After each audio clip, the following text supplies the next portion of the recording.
This is the story of John Cardela, a Prospective history, or how one man got to live out his dream. After swallowing the first bites of pizza, members of the class began firing questions at him faster than he could answer them. So, what was the key to your success? How do you and Professor Cardela know each other? How did you do so well? The wide-eyed freshman asked while looking at the well-appointed home belonging to Peter Rekrabi, their host. Peter Rekrabi was a retired small business owner who had been asked by his friend, Professor Cardela, the professor at a local college, to host at his home a lunch visit by one of Cardela's entrepreneurship classes. Picking up on that last question as to how he became so successful, Peter answered slyly, "I did an ESOP."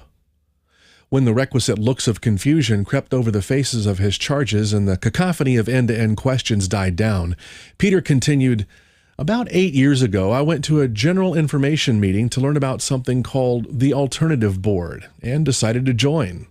Rekrabi explained for a few minutes what the Alternative Board is and continued, "During a workshop regarding succession planning," and he paused again to explain what succession planning means, "I heard a speaker from an investment bank in New York City whose specialty was and is doing ESOPs, the acronym by which Employee Stock Ownership Plans is known. As I will explain, this proved to make a huge difference in my success and even that of my Alternative Board leader, John. I've prepared a presentation for you to explain all this," Rekrabi said, as he sat at his computer and typed out words that appeared on the screen in front of the students. Doing an ESOP is one of the most profitable, strategic, and flexible ways for a small business owner to manage and eventually exit his or her business. Once I did my ESOP, my tab board facilitator John began to encourage all his board members to consider them. John began to realize that merely planning to do an ESOP could bring about some very positive things within the small business that were owned by the other members of his alternative board. But I'm getting ahead of myself. My company was a graphic arts and communications company. I was a wizard at graphic arts, but terrible at running a business. John, my alternative board leader, helped me over the first 3 years to learn to run my business properly. Then, during the third year of my being a tab board member, my alternative board leader, John, attended a conference in July 2009, during which this New York City-based investment banker, CSG, was a sponsor, where John learned that the founder, Larry Kaplan, is also an alternative board member in New York City. John told me that by 2008, CSG had done over $1 billion worth of transactions, and most of them with small, privately held business owners like me and the others that were on my board. During that conference, John attended one of Kaplan's seminars and realized immediately that what he was hearing was something he wanted to tell his board about, and me in particular about, since I was the closest to being ready to do such a transaction. When he returned, John told me that an ESOP is a way that I could sell my company to my employees and enjoy 2 huge tax benefits for doing so. Well, I really like tax advantages, especially as tax rates have gone up over the last few years since the election in 2008. The first tax advantage for my company was that the principal of any loans made in conjunction with the sale would be deductible for tax purposes. This means more tax-free income for the company. This would be like being able to deduct at personal tax time the entire cost of your mortgage, not just the interest on it, from your taxable income. That's a big savings of taxes for the company. But there's more. The proceeds of the sale to the ESOP were free of capital gains tax as well. Well, this was like getting offered nearly twice the value of my company as an offering price. The former tab board member, Peter Rekrabi, surveyed the college students around him. They were all still with him pretty well. "Do you remember that I said that an ESOP was one of the most strategic, profitable, flexible ways for a small business owner to manage and then exit his or her business?" He was pleased to see that most nodded that they remembered the point. Well, those tax savings is what I mean by profitable. At the time I first heard about them, I liked the sound of the tax savings, but I decided I'd better check with my accountant and lawyers. That's when the road got a little rocky. When I heard back from my advisors, I got a very different picture.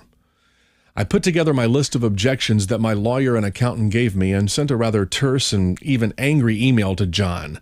I told him in the email that my advisors told me that after doing an ESOP, first, the employees would run the company. I couldn't have that. I still need to control the company's direction. Secondly, employees would have access to confidential information. Third, I would not receive fair market value for the company in terms of sale price. Well, that didn't seem fair to me. Fourth, I would have to personally guarantee the ESOP loan. I really didn't want to do that. Fifth, the repurchase liability would cripple the company. And finally, my children would not be able to inherit the company. Well, I was pretty well convinced that this would be the last I would hear of ESOPs. Fortunately, John happened to be on his computer and he responded immediately. The first and second points are simply not true, he said. You would still be in control of your company, and the employees would not see confidential information that you don't want them to see. As to market value, there's nothing inherently in the ESOP structure to prevent you from getting a market value sale price for your company. You might choose to accept something less. John said that he didn't know why I would, but that he said would be up to me.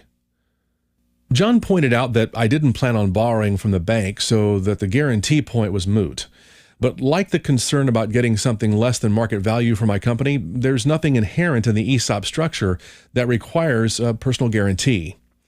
As to the repurchase liability, there is one, but it need not cripple the business, John said. He said that I would just have to plan for it, and anyway, the liability does not start until well after the loan is paid down, so that I would have plenty of time to build a cushion. And finally, there is no prohibition inherent in the ESOP structure that prohibits children from inheriting the company. I was calmer now, but I still had a question. So why would my lawyer and accountants tell me all this? John immediately called me on the phone and told me that some advisors simply do not know much about the structure, and some know only the statutory requirements, but not how ESOPs are typically done in practice. That is one of the advantages of dealing with a New York City-based investment banker, since they will have had lots of experience in doing these transactions. John suggested that I call his colleague in New York, who is Kaplan's tab board leader, which I did. He spoke about the history of ESOPs, that they'd been around since 1974 and were part of the Employee Retirement Income Security Act, or ERISA, that was signed into law that year. He also cited a few big-time ESOPs like United Airlines, Polaroid, and others that did not work out so well.